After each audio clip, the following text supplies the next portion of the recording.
নমস্কার, আমি উর্না। শুরু করছি প্যারালাল ঝলক। ডিজিটাল মিডিয়ায় এই প্রথম আপনারা দেখছেন বাংলায় খেলার বুলেটিন। আজ শুরু করব ফুটবলের খবর নিয়ে। ফুটবলের যাবতীয় সব খবর নিয়ে আমাদের বিশেষ সেগমেন্ট খেল সকার।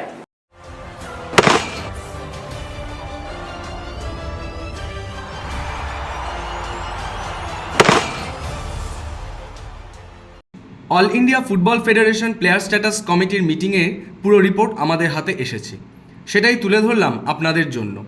এটা বৃহস্পতিবারের মিটিংয়ের রিপোর্ট, যে রিপোর্ট ইস্টবেঙ্গলকে উল্লসিত করেছে, কারণ এনওসি পেয়ে গিয়েছেন আনোয়ার আলী। এখন তিনি লাল হলুদ জার্সিতে মাঠে নামতে পারেন। তবে পরবর্তী যুদ্ধের ঘুঁটি সাজাচ্ছে মোহনবাগান। তারা আপাতত অপেক্ষায় 30শে সেপ্টেম্বরের পরবর্তী শুনানি, যেখানে আনোয়ার ইস্যুতে অন্যান্য ব্যাপারে সিদ্ধান্ত জানাবে পিএসসি। সেদিনের পুরো রিপোর্ট হাতে পেলেই তারা যা বলার বলবেন, যা করার করবেন। তবে ফিফা চায় না কোনো ফুটবলারের পা থেকে বল কেড়ে নিতে, তাই নির্বাসনের সম্ভাবনা কম। সেক্ষেত্রে মোহনবাগান কোন পথে এগোয় সেটাই এখন দেখার। আপাতত তারা পুরো রিপোর্ট পাওয়ার অপেক্ষায়। দীর্ঘ প্রতীক্ষার পালা শেষ। অবশেষে রবিবার লাল হলুদের জার্সিতে মাঠে নামছেন আনোয়ার আলী। আইএসএলের মঞ্চে ইস্টবেঙ্গলের হয়ে অভিষেক হতে যাচ্ছে আনোয়ারের। মাঝে অনেক ঝড় বয়ে গেল, অনেক লড়াই, অনেক টানাপোড়েন। শেষ পর্যন্ত আপাতত স্বস্তি আনোয়ারের, স্বস্তি ইস্টবেঙ্গলের। এবার আনোয়ারের আসল লড়াই, মাঠের লড়াই। স্বস্তি ফিরছে কুয়াদ্রাতের। লক্ষ লক্ষ ইস্টবেঙ্গল জনতার আশা, রক্ষণের বেহাল অবস্থার হাল এবার ফিরবে। রবিবার ইস্টবেঙ্গল কেরালা ব্লাস্টার্স ম্যাচে সবারই নজর থাকবে আনোয়ারের দিকে। রবিবার কেরালা ব্লাস্টার্সের বিরুদ্ধে নামবে ইস্টবেঙ্গল। সময় নষ্ট করতে নারাজ কোচ কার্লেস কুয়াদ্রাত। শুক্রবার পৌঁছেই দল নিয়ে অনুশীলনে নেমে পড়েছেন তিনি। সুস্থ দিয়ামান্টাকোজও জোর কদমে চালাচ্ছেন অনুশীলন। অন্যদিকে সুস্থ হলেও প্রভাত লাকড়াকে নিয়ে যাননি কোচ কুয়াদ্রাত। আনোয়ারের খেলা মোটামুটি পাকা হয়ে যাওয়াতেই হয়তো এমন সিদ্ধান্ত নিয়েছেন তিনি। কেরালা ম্যাচ দিয়েই ঘুরে দাঁড়াতে মরিয়া হয়ে রয়েছেন লাল হলুদ কোচ কুয়াদ্রাত। জেসিন্টিকের জোড়া গোল, আর তাতেই মোহামেডানের বিরুদ্ধে হার এড়ালো ইস্টবেঙ্গল। নৈহাটিতে এদিন শুরু থেকে ইস্টবেঙ্গলের ওপর চাপ রেখেছিল সাদা কালো ব্রিগেড। প্রথমার্ধে এগিয়েও গিয়েছিল তারা, কিন্তু প্রথমার্ধ শেষ হওয়ার কিছুক্ষণ আগে জেসিন্টিকের গোলে সমতায় ফেরে লাল হলুদ বাহিনী। বিরতির পর আবারও মোহামেডান এগিয়ে যায়। শেষ পর্যন্ত লাল হলুদ শিবিরের নায়ক সেই জেসিন্টিকেই। তার গোলেই মোহামেডানের সঙ্গে 2-2 গোলের ড্র ইস্টবেঙ্গলের।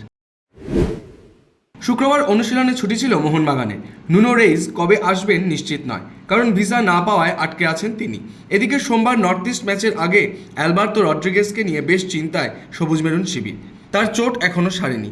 ম্যাকলরেনেরও অবস্থায় কোনো পরিবর্তন হয়নি। এই ব্যাপারগুলোই অস্বস্তিতে রেখেছে মলিনাকে।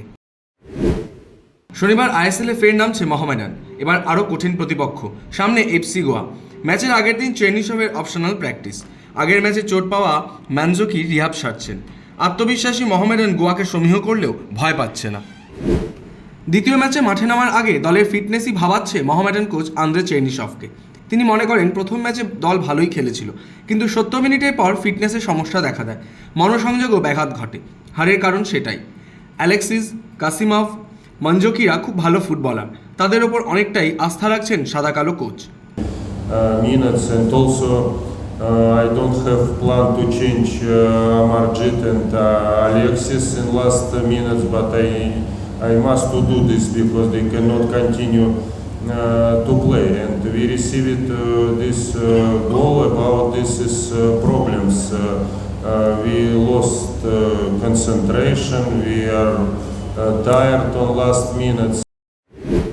চেরনিসভ মেনে নিচ্ছেন আইএসএল ও আই লিগে অনেক তফাৎ। এখানে দলকে অনেক ভালো ফুটবল খেলতে হবে। তবে পাঞ্জাব এফসিকে দেখে আত্মবিশ্বাস বেড়েছে চেরনিসভের। Difference between I League and ISL about quality of the players, about quality of the teams, about organization. One good team Punjab, how they started, very bad they started, but after January they start to play very well, and in one time they have chance to be in top 6. They got this feeling. They need 3-4 months. We want to take this feeling more faster. Football মাঠে তো বটেই, তার বাইরেও Ronaldo Messi জনপ্রিয়তা আকাশ ছোঁয়া। তবে এই কিংবদন্তিদের নামও কিন্তু মাঝে মধ্যে ট্যাক্সের সমস্যায় জড়িয়েছে। এমনকি সেই তালিকা থেকে বাদ পড়েননি ক্রিশ্চিয়ানো রোনাল্ডো এবং লিওনেল মেসি। 2019 সালে তিনি তখন রিয়াল মাদ্রিদে। রোনাল্ডোকে ট্যাক্স সমস্যাজনিত কারণে বিরাট জরিমানা দিতে হয়েছিল। তেমনি 2017 সালে ইমেজ রাইটস থেকে প্রাপ্ত অর্থের পরিমাণ গোপন রাখার জন্য মেসিকেও দিতে হয়েছিল বিরাট অঙ্কের জরিমানা। এবার ক্রিকেট 22 গজের সব খবর নিয়ে এবারে আমাদের বিশেষ সেগমেন্ট লে ছক্কা।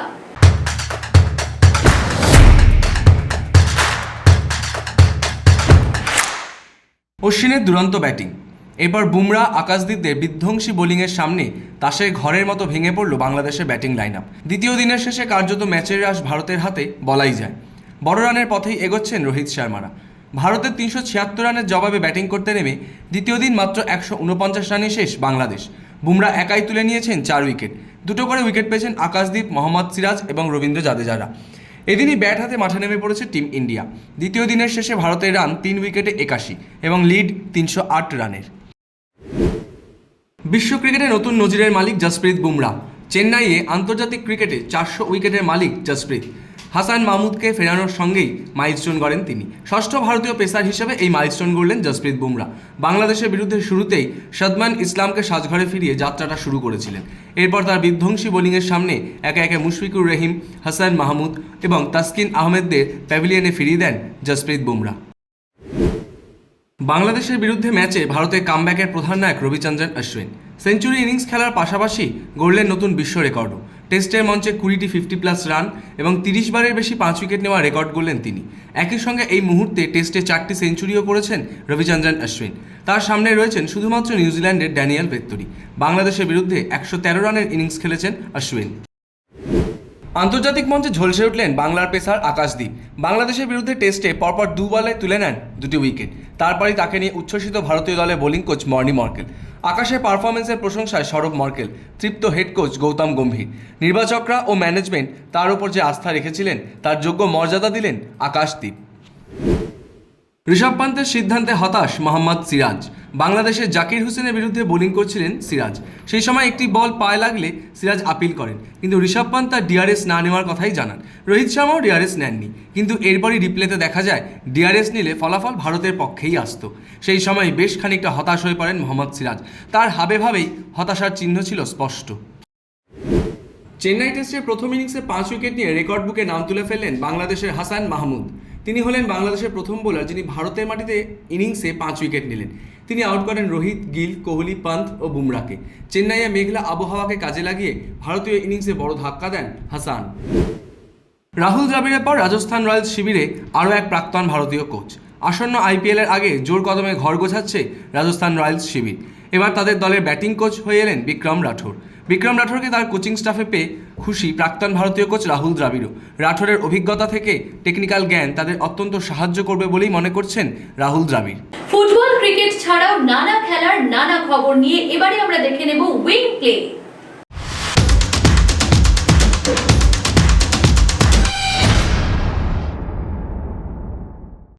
নতুন বিতর্কে সুমিত নাগাল। ভারতের হয়ে খেলার জন্য নাকি বিরাট আর্থিক অঙ্ক দাবি করেছেন এই ভারতীয় টেনিস খেলোয়াড়।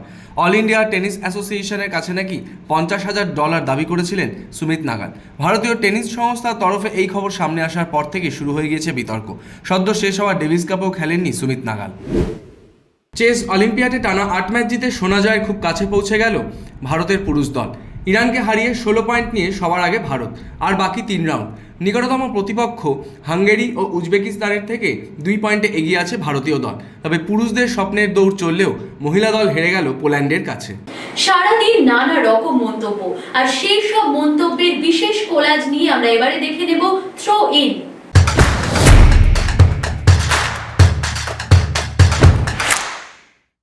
হতাশা থেকে দাপট, অশ্বিন ও জাদেজার খেলা ভারতকে আবার ভালো জায়গায় এনে দিয়েছে। অমূল্য ইনিংস খেলেছে তারা, দারুণ পার্টনারশিপ গড়েছে। ভারত দুর্দান্ত এক দল হয়ে উঠেছে। ঘরের মাঠে খেলতে নামলে ওরা হারে না। 30 মিনিট অতিরিক্ত খেলা হলো, তাতেও বাংলাদেশ 80 ওভারের বেশি বল করতে পারল না। এটা মেনে নেওয়া যায় না। দেশের হয়ে খেলার জন্য কেন একজন ক্রীড়াবিদ টাকা চাইবে, এটাই সবচেয়ে বড় প্রশ্ন। নাগাল প্রতি বছর প্রায় 42 লক্ষ টাকা চেয়েছে দেশের হয়ে খেলার জন্য। সেই টাকা না পেলে দেশের হয়ে খেলবে না সে। প্যারালাল ঝলক আজ এ পর্যন্তই। আপনারা প্রতিদিন রাত 10টায় দেখতে থাকুন প্যারালাল ঝলক।